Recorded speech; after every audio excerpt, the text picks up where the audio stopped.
золотому сечению. Пожалуйста.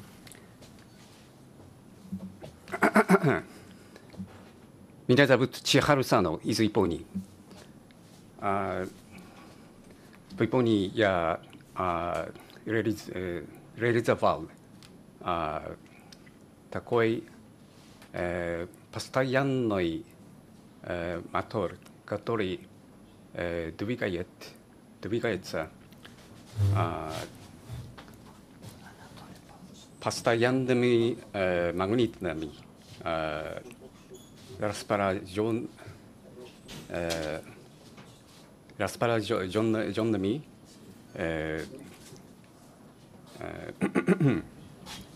магнитами. Это двигает вечно, ускоренно.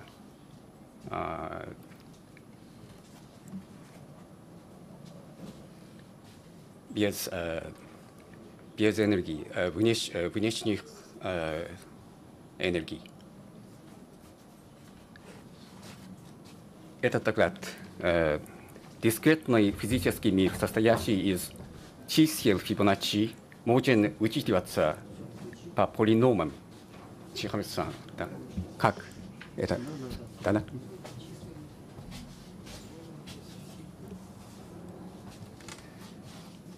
Умножая простые числа, можно вызывать все числа, начиная из сложения 1 и 2, повторяя только сложение соседнего числа, можно вызывать числа Фибоначчи. В физическом мире расстояние между Солнцем и каждой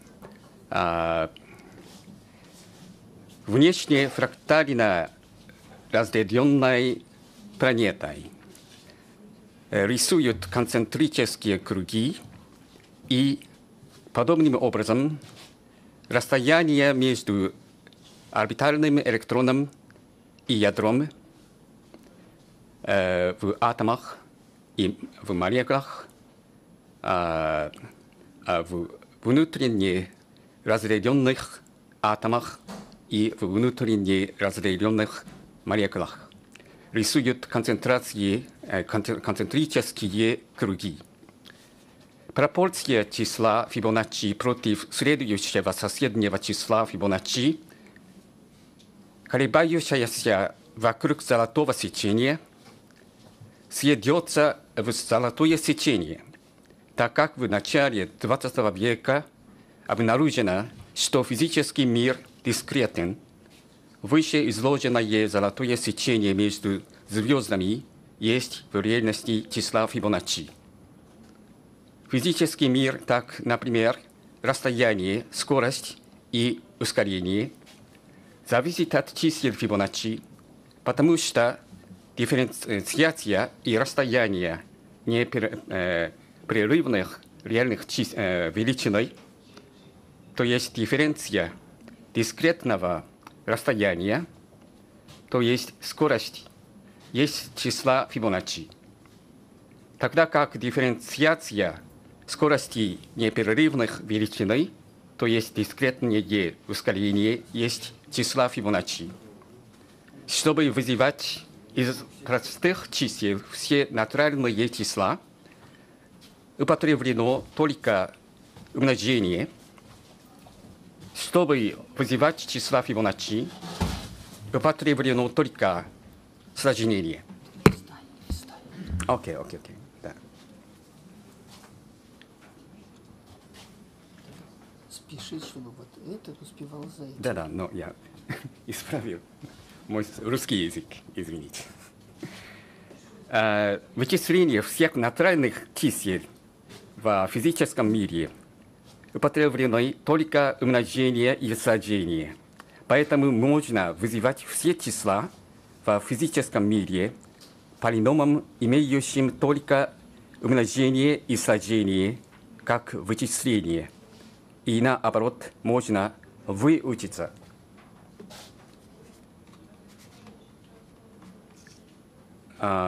Понятие выучения здесь означает определение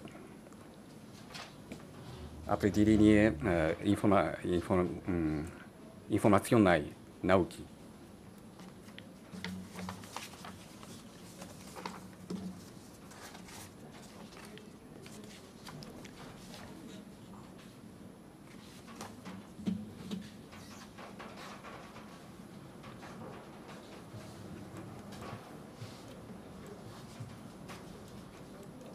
Потому что мой русский язык не хороший, поэтому я исправил.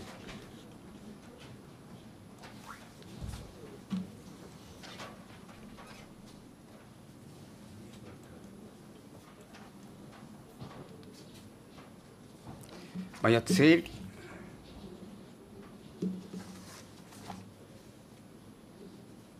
это объяснить антиэнтропийную квантовую ядерную физику на основе магнитного монополия. Вы произносите монополия или монополия? Монополия. Монополия. Ага. В математике вероятностные и статистические теории и теории дифференцирования и интегрирования доказаны быть ошибочной Гёдельской теоремой несовершенствования. Три понятия, то есть дискретность физического микро- и макромира, рекурсивная сочетаемость Гёдельской теоремы и фрактальность Вселенной. Почти все равны.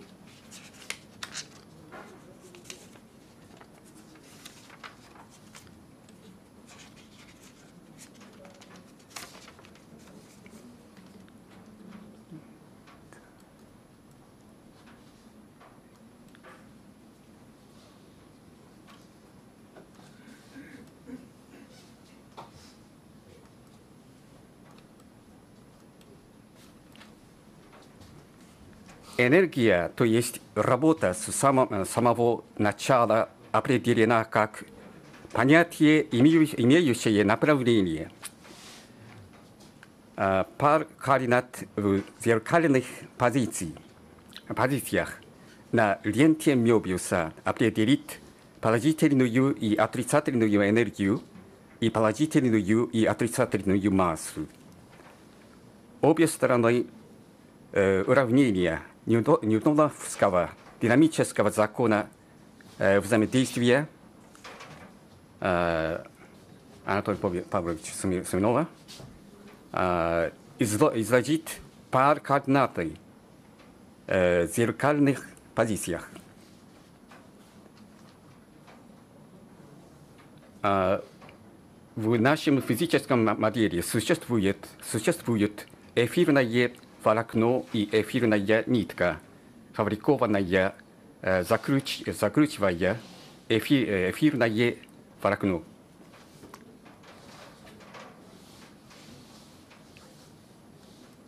Из положительной и отрицательной массы в зеркальных координатах рожден магнитный монополий. Причина, по которой магнитный монополий играет очень важную роль, это что эксперимент магнитного монополия выполненный Шахпароновым, оказался уметь контролировать все три фундаментального физического количества, массу, ход времени и пространственные объемы. Ортодоксальная современная квантовая ядерная физика настаивает, что внутри ядра многородные частицы, каждая разделяющие свою роль, взаимно тянут вне ядра несуществующими силами. Разработка таких многородных частиц и таких многородных сил, существование которой каждая из них, каждая из которых невозможно физически объяснить, диаметрально отрицает направление объединенной теории полях, то есть таково взгляда, как единственный макромирный физический закон отстаивает оба макро- и микромиры.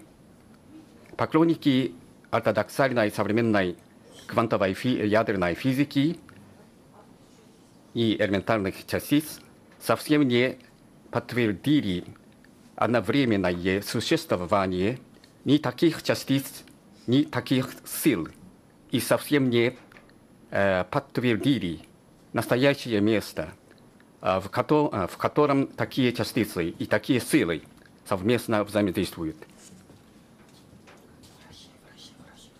Окей.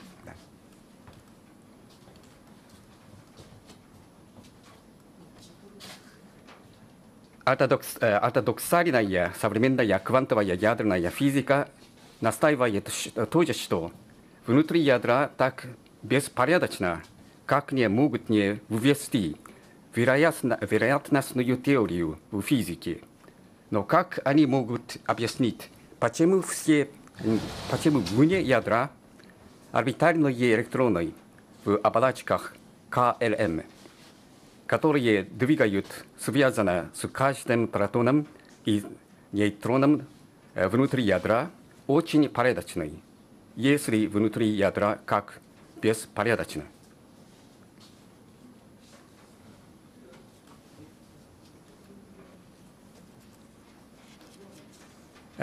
Наша антиэнтропийная ядерная физика настаивает, что внутри ядра существует только магнитный монополь Южного полюса и магнитный монополь Северного полюса, которые тянутой центростремительной силой построят порядочно единственную структуру ядерного магнитного монополя, имеющего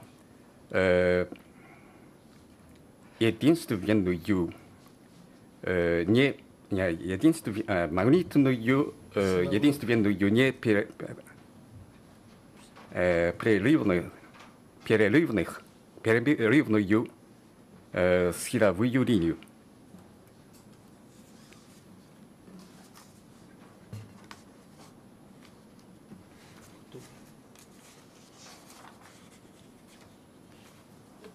Решение 6 я скажу. Поэтому что решение 7? Так называемое сильное действие внутри ядра только 100 раз больше, чем электромагнитная сила. Действительно нужно ли вводить за электромагнитную силу?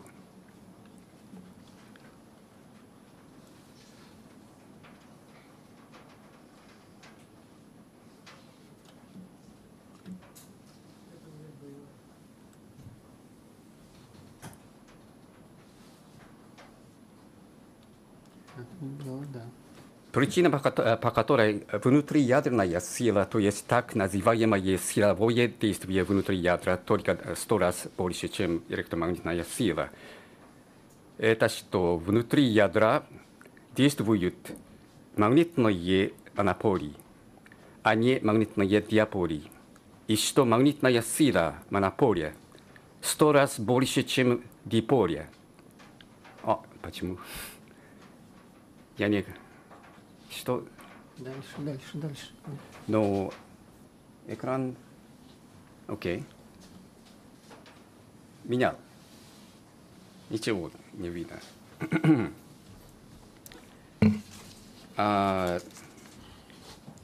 Нужно ввести, собственно, внутриядерные силы, как настаивают поклонники ортодоксальной современной квантовой ядерной физики, исчезнет.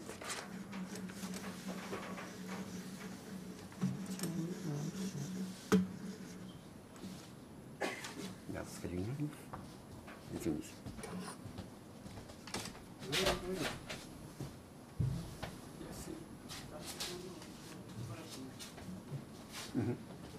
Тут есть, там нет. Ага. Окей, спасибо большое.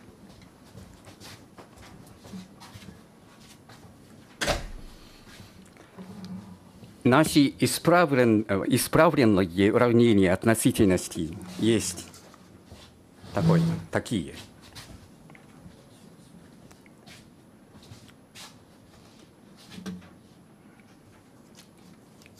И, между прочим, можно подтвердить такие выживания. И иначе говоря, если соберем на это единственное уравнение, это равенство, которое описывает взаимодействие между эфиром и магнитным монополем, объяснить решение 8, что два кварка, так называемая кварка в паре внутри ядра, когда пытаемся разнимать, взаимно тянут более центростремительной силой F пропорциональной длине V. Это значит скорость, увеличивающей, приближающейся к C скорости света, то есть расстоянию между двумя кварками. Это равенство объяснит, что сила между кварками подчиняется закону линейной постоянной пружины, то есть силе резинки, а не закону обратных квадратов.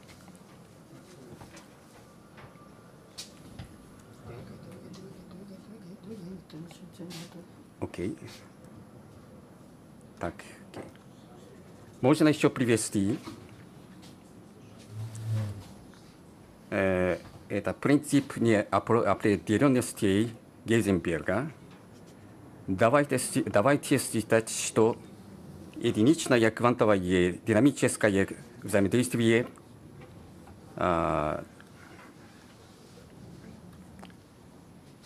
произойдет на единичном времени, то есть дельта t равно 1.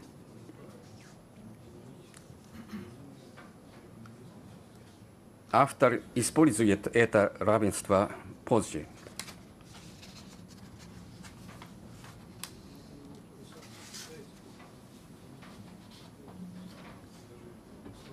Листай дальше. Окей. Сколько минут оставим? У тебя 10 минут все. 10, все, окей. Еще 10? Да. Окей. Уже впереди, ближе к концу, и там тут все будет понятно. Окей, спасибо еще.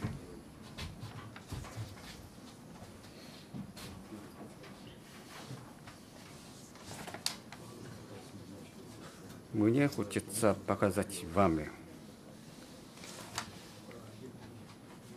Да. Особенно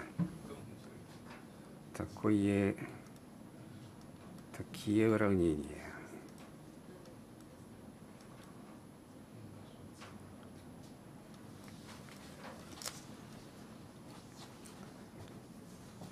Согласно определению энтропии S в современной физике, дельта S равно дельта E деленной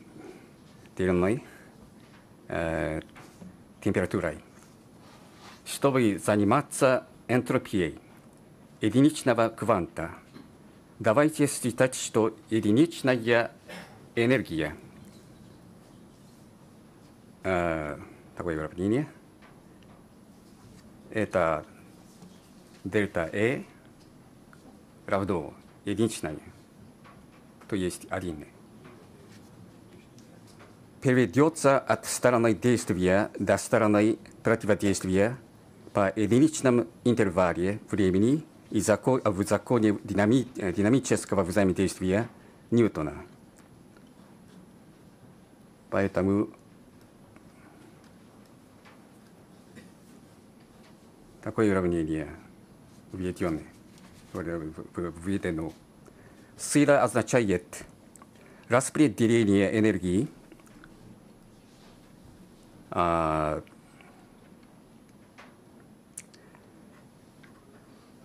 на одной пространственной координате. Давайте определить температура как. И когда абсолютная величина F2, F2 больше, чем F1, это так.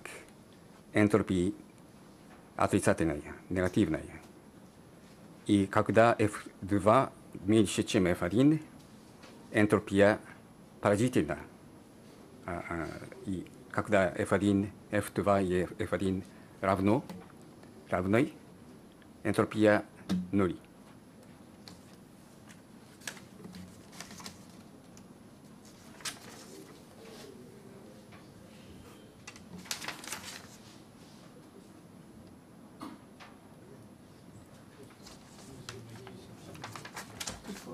Здесь не говорит. Выводы. Окей. Выводы. Есть и Вот с этим уже сложно. нет и. Это стрелять легче.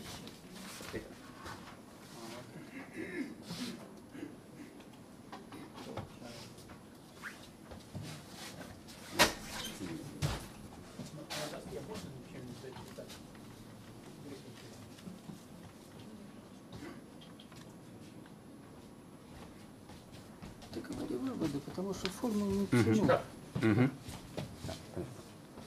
Формулы ни к чему. Формулы не стремись не писать. Они все равно везде плохо видят, не все понимают, как это формула.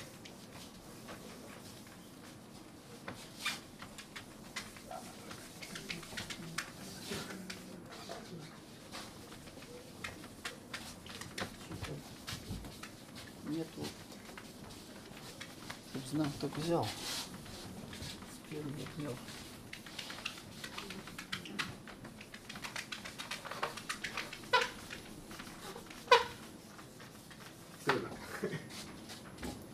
Просто.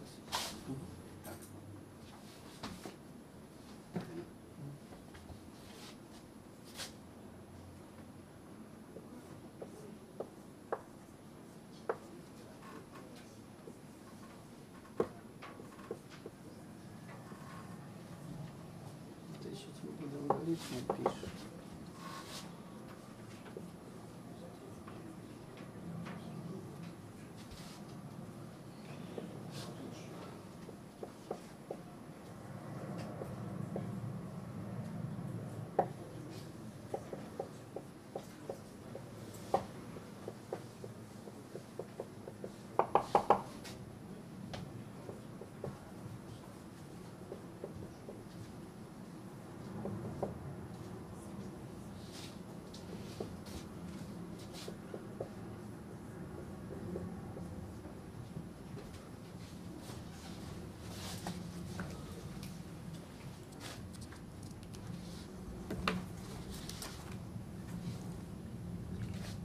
Ну и вывод. Да.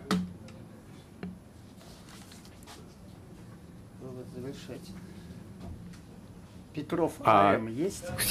вследствие того, что звезды и атомы внутри и вне созданы из эфира, распространенного во всей Вселенной, процессом фрактальных разделений, вызывая концентрацию энергии и массы. Fn плюс 1 по сравнению с F1 крайне увеличилась. И, следовательно, величина F1 разделен Fn плюс 1 приблизилась к нулю. Поэтому температура Вселенной и атомов снижалась. И температура ядра, где энергия крайне концентрируется, естественно, снизилась близко до абсолютного нуля. Таким образом, Смирновская школа и Чихару-Сано, принадлежащие ей, могут привести к крайне низкую температуру ядра от закона динамического взаимодействия Ньютона. Мне хочется предложить всю систему на отдельно. И трудно найти некоторые отношения между то, что я сказал в начале, и то я сказал позже. Но это будет все, что я буду представить. Доклад. Да, завтра и послезавтра. Да. Ну, значит, вы закончили. Да, закончили. Ну, поблагодарим. Спасибо большое. У кого есть какие вопросы? Ну, спасибо, наверное, вопросов нет. Тут трудно вас сразу понять, в том смысле, что перевод и текст достаточно сложно понимаемо, но я одно... Пожалуйста. Да. Да, правильно я понял, что внутри ядра действует мебиусовский механизм. Да. А когда выходит во внешнюю среду, возникает вот дипольный механизм, да? Внутри монопольный механизм, во внешней среде. Внутри дипольный. и вне тоже. Все вселенные. И вовне тоже монопольный, да? Имеет структуру Мебиуса. Да. Извините. Ну, говорите тогда. Ну, Вы, может быть, передадите. Шаг дискретности как меняется, в каком диапазоне? шаг дискретный. Дискретный мир физический. Дискретный мир. Шаг дискретный. В каком диапазоне деление мира, вот насколько, будем говорить, самая мелкая часть кванта. Да. Какая? Да. Вот вопрос. Это относится к принципу неопределенности Гейзенберга, да, и который относится к величине постоянной Планка. И У вас есть этот самый? это Там есть. постоянная это... всюду в Вселенной. Это что я означает? Я отвечу вашим вопросу или нет?